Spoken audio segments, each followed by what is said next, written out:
podcast. I'm your host, Jacob Carnes, joined as always by my co-host, Daniel Hammock. Daniel, little bit of different scenery for me this week, coming to you from Big Ten country. So had to show the Big Ten some love in Minneapolis, home of the fighting PJ Flex. So The Row Your Boaters. the row, the row your boaters. That's what we're gonna call them. So hopefully we get some good Wi-Fi. We'll have to do a lot of editing, but we'll see. Dude, exciting week ahead.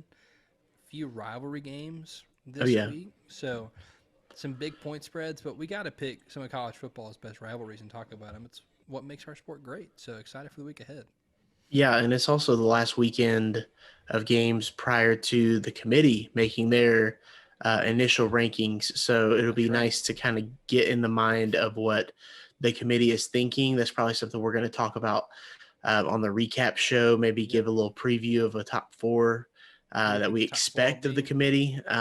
So that'll be kind of cool to go along with it. But yeah, like you said, some good rivalries, some just good regular games. So some interesting tests, maybe some look ahead spots. So should be a good weekend all around. I think every window has good games. So no shortage there. Love it. Daniel, before we talk about our 7 games, what is a game that we are not talking about that you're excited to watch on Saturday? Well, count me surprised for saying this, because before the year I wouldn't have picked this game. And even a couple games into the season, I probably wouldn't have. But Syracuse and Notre Dame. Syracuse obviously having a good season so far. Last week, you and I talked about it after the Clemson game, them losing to Clemson. We both actually came away more impressed with Syracuse after the game. Notre Dame's had kind of a down year so far. And before the year, we were probably thinking this is one of their layup games, and now it's looking like the other way around, where Syracuse is looking to keep their streak going, and Notre Dame is kind of reeling. So interested to see if Notre Dame maybe can kind of get back on track and get a big ranked win. Love it. Great pseudo ACC matchup. Yeah. Excited to watch that one. I'll stay in the ACC. ACC podcast. ACC specifically, historically, this has been an ACC Coastal podcast. So ACC Coastal match of the week, UNC Pitt. This is great because you and I were both pretty high on UNC coming into the year. They've done nothing but just live up to expectation.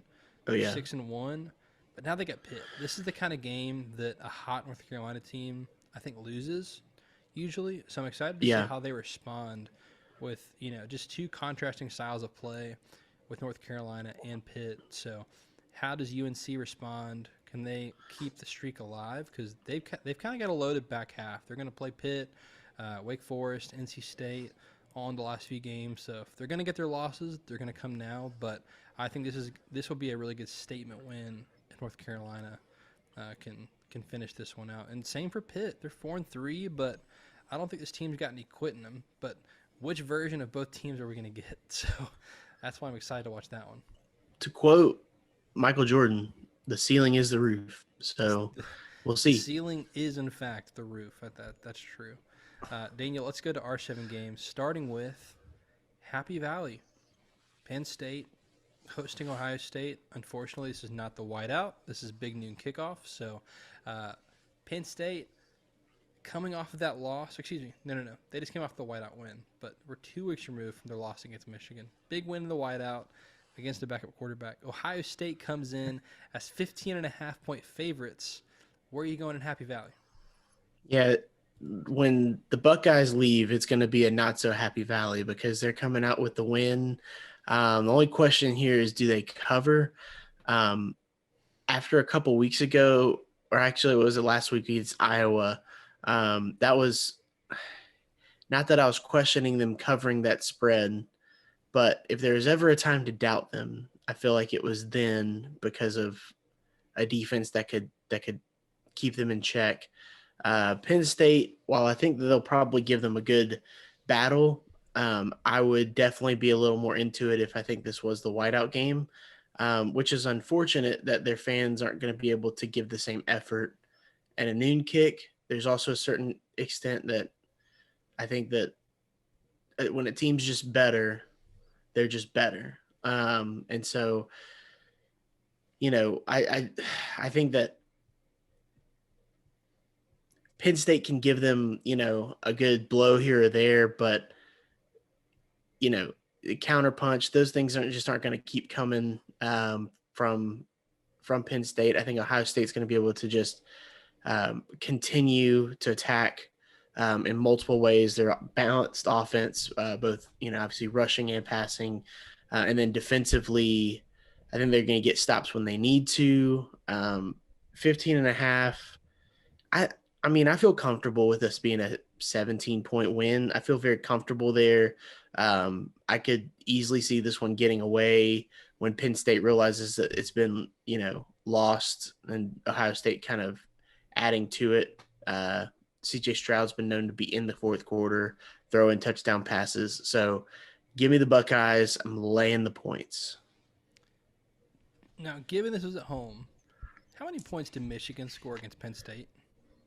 It was 41, Daniel. 41. Whose offense is better? I always say they're different styles. So I would hear an argument that Michigan's is better, but not really, because Ohio State has the best offense in the country by, I think, some margin. So if Ohio State's scoring 40, do I think Penn State's going to get to 24 to even get this thing close to a cover? I don't think so. Daniel, I think this is like a 40-14 kind of game. I think Ohio State's going to walk away with this in a blowout. They weren't spectacular in offense last week, but again, I think Iowa has a very good defense. They were going to let them dink and dunk all over the field. They did. They still, even doing that, put up 40 last week against Iowa. This defense has come alive. I think this is a very bad matchup with Ohio State's offense against Penn State's defense. Just don't like the matchup at all. I actually like the matchup of I said that backwards.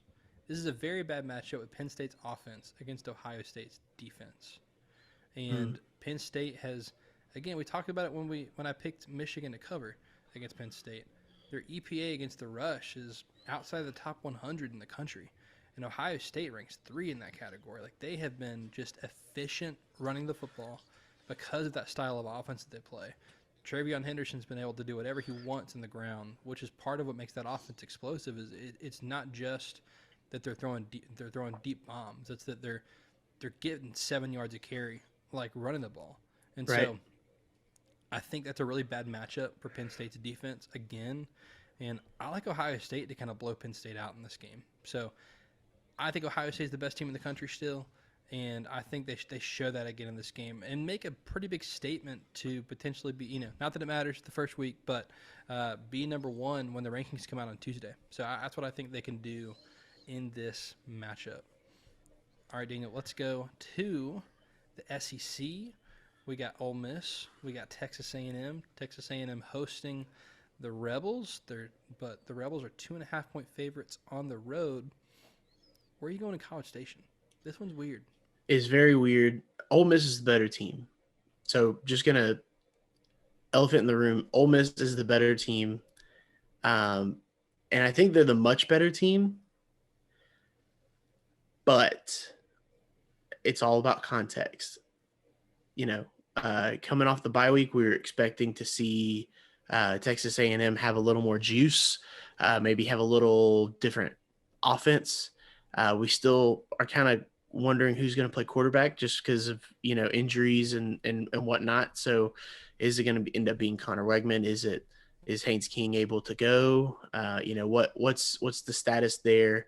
I believe they're going to be game time decision, or they're just withholding it right now. That being said, they're at home. Ole Miss coming off a loss in a game that they probably feel like they should have won, and they got up and had, I don't want to say they had control, but they definitely had, the pole position towards the beginning of that game when they got up and had it looking pretty good with the kind of offense that they run, with how much they run the ball. I was definitely expecting them to not necessarily sit on the lead, but really start gashing LSU. That did not happen. LSU comes storming back. I'm about to do something that I don't really want to do. I'm about to pick Texas A&M when I should be fading them. This is because of just everything in my gut with watching college football over the years and just knowing that sometimes these things just don't work out. The better team shouldn't win, isn't going to win. It's the SEC. Going on the road in the SEC is difficult to do. It's both teams have some stink on them, but I think that A&M's kind of a little more used to their stink, so they can handle it a little bit better.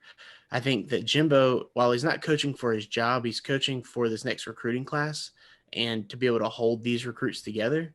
I also try to look at it like this. I think that the front seven, especially the defensive line for Texas A&M, is going to be able to give issues to the running game of Ole Miss.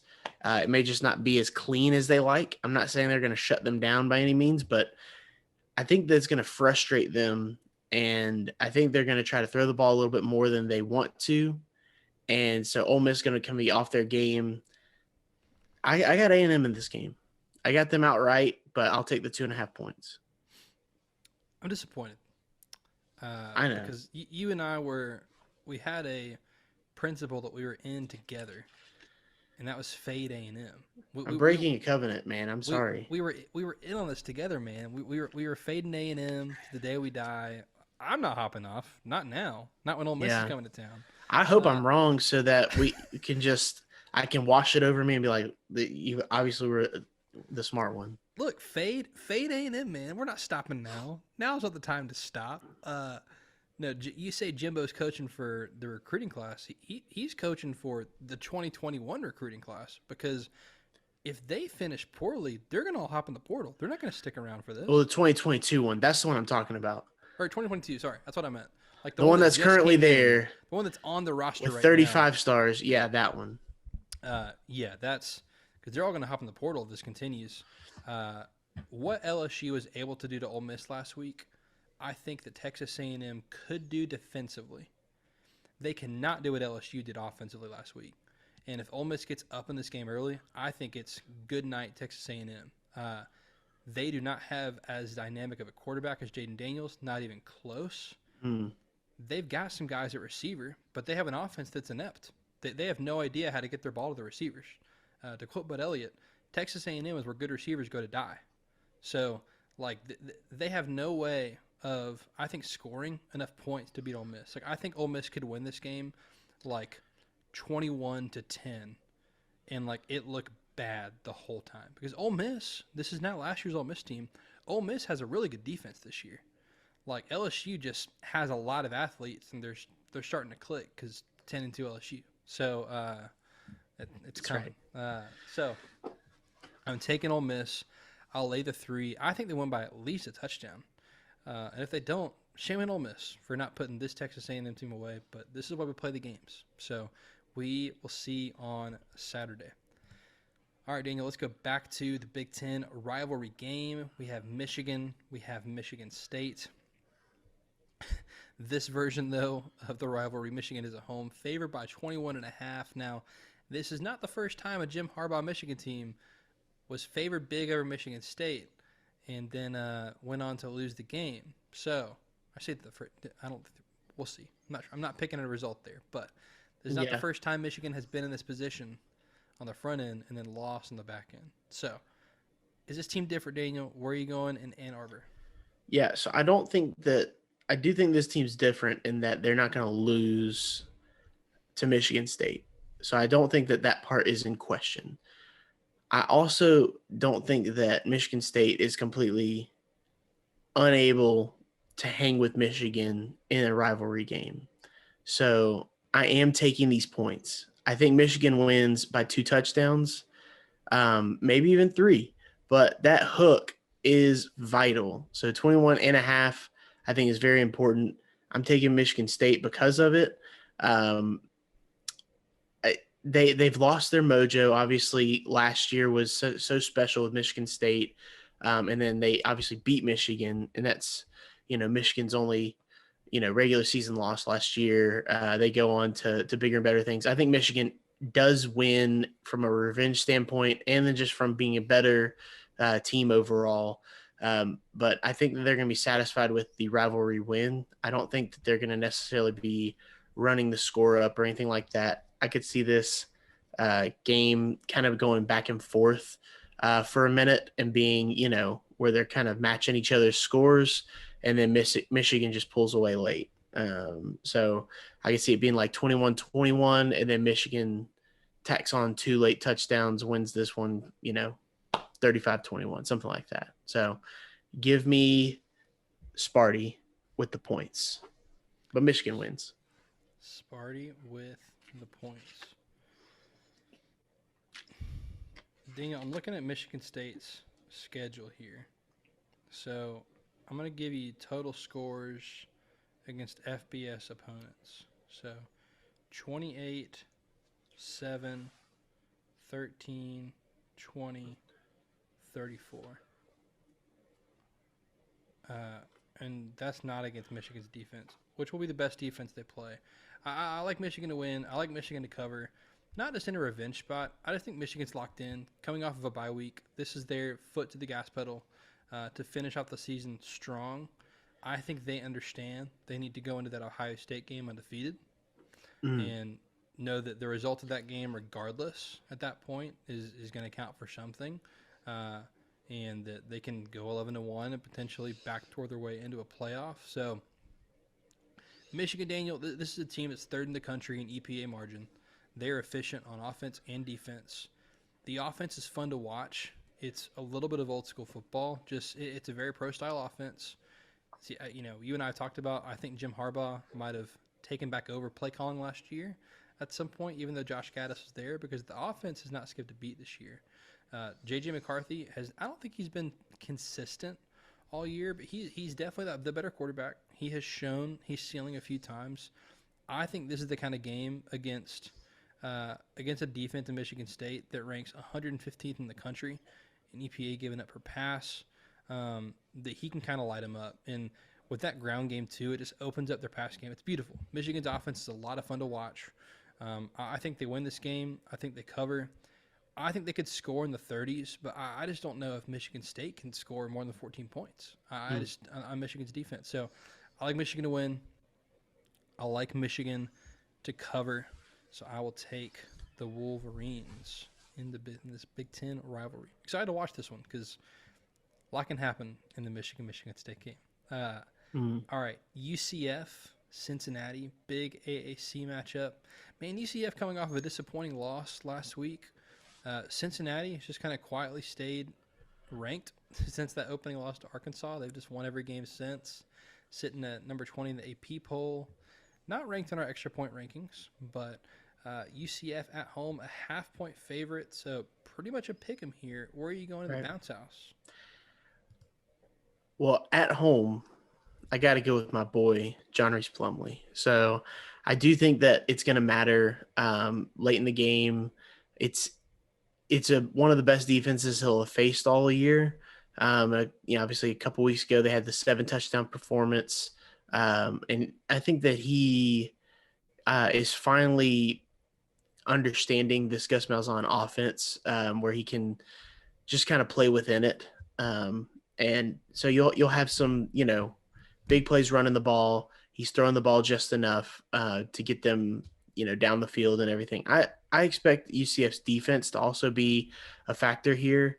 I think it's going to be a close game, but I definitely think that they'll hold serve, and UCF's going to have a chance to win this game at home. It's only a half a point, so I'm not really laying anything by just basically going straight up with UCF. But, yeah, give me the Knights.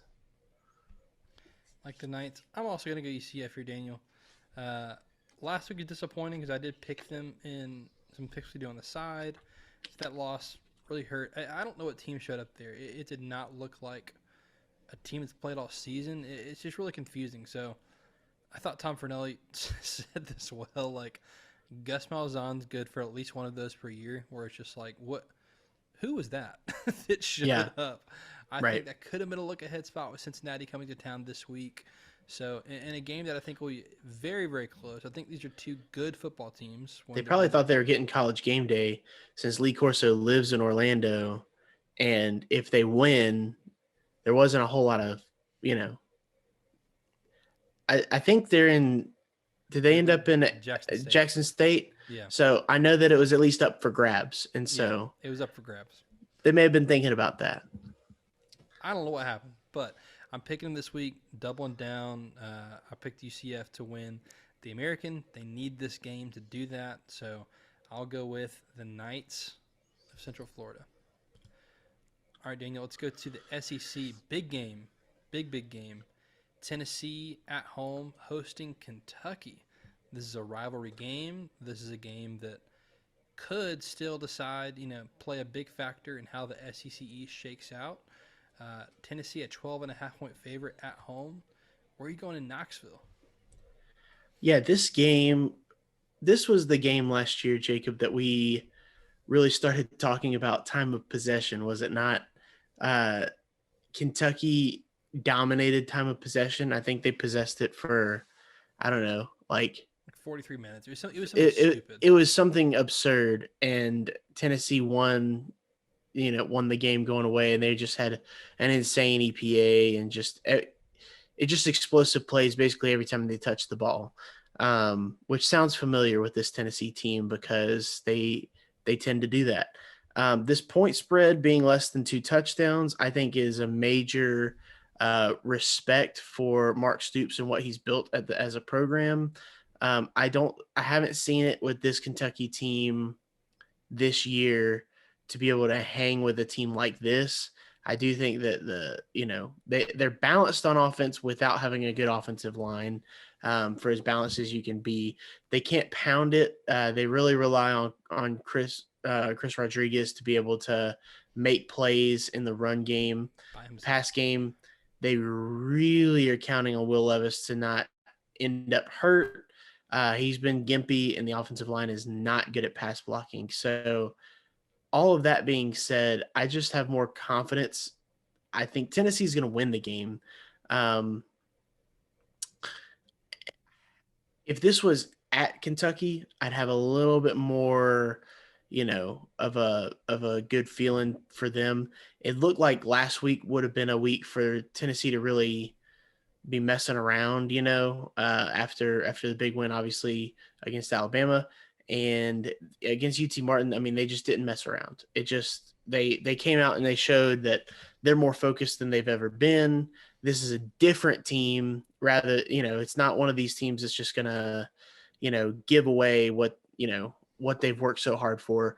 I think they continue that. A 2 touchdown win, it doesn't feel wrong with how they score points. So I'm going to lay the points with Tennessee, lay the 12.5. Give me the Vols. I'm glad Tennessee had UT Martin last week because if they had an opponent like Kentucky last week, I think everybody would have circled that and said, big letdown spot against an opponent that you do not want to be in a letdown spot against. But now you're in a look-ahead spot against an opponent that you don't want to be in a look-ahead spot against. And it's true. Like on the surface, I'm like 12.5 seems easy for this Kentucky team. I do think I want to pump the brakes on Tennessee because the defense is suspect. Now, I don't think Kentucky is the type of team that can expose it. And the bottom line is the offense is good enough where if they need to, we saw it. If they need to score 52 to outduel your 49, they can do it. But if someone else has the ability to throw the ball, which Kentucky does with Levis, that's the best part of their offense, is their passing offense. Tennessee has one of the worst passing defenses in the country still. So I just want to say caution your Tennessee hype a little bit. This passing defense is terrible. It might not matter if they outscore everyone. It might not. But in a look-ahead spot with Athens next week against a team and a coach that loves to just ruin people's seasons and just go 8-4 It's a special and smile team. about it. Yeah. I'm going to take Kentucky. I'm going to take Mark Stoops as an underdog, as a double-digit underdog on the road in Knoxville. I think he loves this kind of game. I think he'd love to just hold on to the ball. We talk about time of possession. I don't think they're going to do that and win the game. But, man, they can hold on to the ball for 40 minutes and cover. So Yeah. I'll take Kentucky. I'll take Mark Stoops plus the 12.5 points. I think they do just enough to – I think Tennessee can win this game like 30-20, and they look dominant the whole time, and it's just like a muddy 10-point win. So, but I also would not be shocked if Kentucky beat them. Would not be shocked. So they might even have a lead in this game. So I'll take Kentucky. I will take the points. Let's go to the Big 12. This might be the biggest game of the week, Daniel. Kansas State and Oklahoma State. Kansas State hosting the Cowboys. They are 1.5-point favorites at home. Almost a pick 'em here in this game. Where are you going in Manhattan, Kansas? We just need to know, is Kansas State on their third quarterback, on their second quarterback, or on their first quarterback? Are either one of the first two guys healthy? If either one of the first two guys are healthy, I think this is a slam dunk for Kansas State. If they're going with a third guy, I think Kansas State still wins. So I'm going Kansas State. But I was very impressed with how they played TCU last week. I really thought they were going to win. Obviously, I picked them. I was upset that they didn't towards the end. Starting quarterback got knocked out. Backup quarterback got knocked out towards the end. And TCU is just too good down the stretch for them to keep up late. This case, we've been fading Oklahoma State for a while. It's almost like we're trying to will it to happen. At this point, if I picked Oklahoma State, it would just be because I'm trying to like reverse course. I think that Kansas State will win this game. They're at home. It's tough coming off the spot last week of losing that game, but they are such a better team. And if either one of their top two quarterbacks, I've seen enough with the backup, either one of them can play. This one should be, at least a 3-point win. So, yeah, give me the other KSU, Kansas State. I have faded Oklahoma State all year. Oklahoma State is 5-2 against the spread. So we know how that's gone for me. But now is not time to turn back. No. This is the time to double down, because the second I jump off fading Oklahoma State, they lose a game against the spread. They're on a hot streak. So now is when we double down. We continue our principle of fading Oklahoma State. Mike Gundy's really good at going 9-3, 8-4. So we got to keep on pace for that. We can't be on pace to go 10-2. No. Specialty is 8-4. So we got to lose this game. Fade Oklahoma State. Go Wildcats. I was like, what's their mascot? Yeah, Wildcats, get your head in the game. Woo. Principle. Fade Oklahoma State. Give me Kansas State. Lastly, Daniel, we go to Jacksonville, Florida, the world's largest outdoor cocktail party. Number 1 Georgia hosting Florida, not hosting Florida. They're the team wearing their home jerseys. How's that? In Jacksonville, Georgia though 22.5-point favorites, which means this is the largest point spread going into a Georgia-Florida game ever. So, where are you going in Jacksonville? That's a lot of points. That is a lot of points. Some might call it Jacksonville, Georgia. I don't know. This game is very important to both teams. They are very similar programs, historically, as far as, both can kind of get on streaks. Georgia's been on a little bit more of a streak recently. Obviously, just the one win last year, lost the year before that. Georgia had a little bit of a streak, if you have 4 out of the last 5 under Kirby. I think Georgia's going to win this game. I would kind of look at this one and just pause for a second, because Florida, while they may be a flawed team and have, issues, this is what Billy Napier was hired for, was this game. This is why Dan Mullen was fired, was this game. So this will make or break a coach. He was brought in because Dan Mullen didn't recruit like Kirby Smart, and it started to take a toll on the fan base.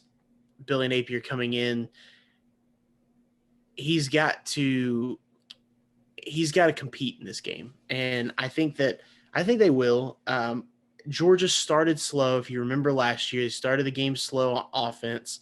They couldn't quite get going, and then it was all of the sudden with those turnovers and everything with that defense last year. They, I think, created 3 turnovers in the last 3 minutes of the first half, and it went from being like a 3-0 game to 24-0 at halftime. So I think that that kind of has in my head that this might be low scoring in the first half. But Georgia, we've seen, it just has too many weapons on offense to be silenced for very long. I was worried that this could be like a game for Georgia, like Missouri, but I think they got that game out of their system. They've been clicking. The biggest call out I'll have here is that Florida is not very good at stopping the run, and Georgia is a very good, I think they might be the best on EPA per rush this season. I saw a stat somewhere on Twitter. So anyways, watching Georgia since the Auburn game run the ball the way they have, I think Georgia's going to be able to run the ball, and that travels regardless. So I think they'll be able to consistently get first downs, wear down the Florida defense. By the second half, Florida's not going to have really a leg to stand on. They don't have the depth of a Georgia, and Georgia might also be getting a couple of its best players back. I believe Jalen Carter may be back for this game. Same with A.D. Mitchell. He may be back. That's 2 of Georgia's better players have been sitting for a few weeks because, frankly, Georgia's good enough to not have to play those guys. So give me Georgia. I'm going to lay those points. That's a big spot, but I feel better laying the points than I do taking the points. I'm with you, Daniel. I'm going to take Georgia. I first circled Florida for the same reason I circled Kentucky in the look-ahead spot. But this is just a really bad matchup. Like, this is strength on weakness kind of all over the field. Florida's defense has just been quite terrible this year, and this is one of the most deficient defenses in the country. They rank 120th in success rate allowed, going up against, one of the top 3 most efficient offenses in the country. Georgia having number 3 in success rate. You look at Florida ranks 123rd in EPA per rush on defense. Georgia ranks top 10. So, this is just, it's a very, very bad matchup. I think Georgia can do, they did this all last year, and they've done it a few times this year, where they just start fast and then just sit on the lead. This could be 24-3 at half, and then they just kind of, all right, we'll get to 31, 38. All right, we're kind of done. And now it's 38-10, and they only scored, a couple times in the second half, but you're looking at a 28-point win. So I think Georgia wins. I think Georgia covers, and then if Tennessee and Georgia both win, we have one of the best games of the year next year. Oh, yeah. So rooting for both teams to win. So we get that game next week in Athens. All right, Daniel, that wraps up week 9 for us. Be sure to follow us on social media at the Extra Point Pod on Facebook and Instagram, and you can follow him on Twitter at BeefStuffDaniel. You can follow me on Twitter at Jacob Carnes with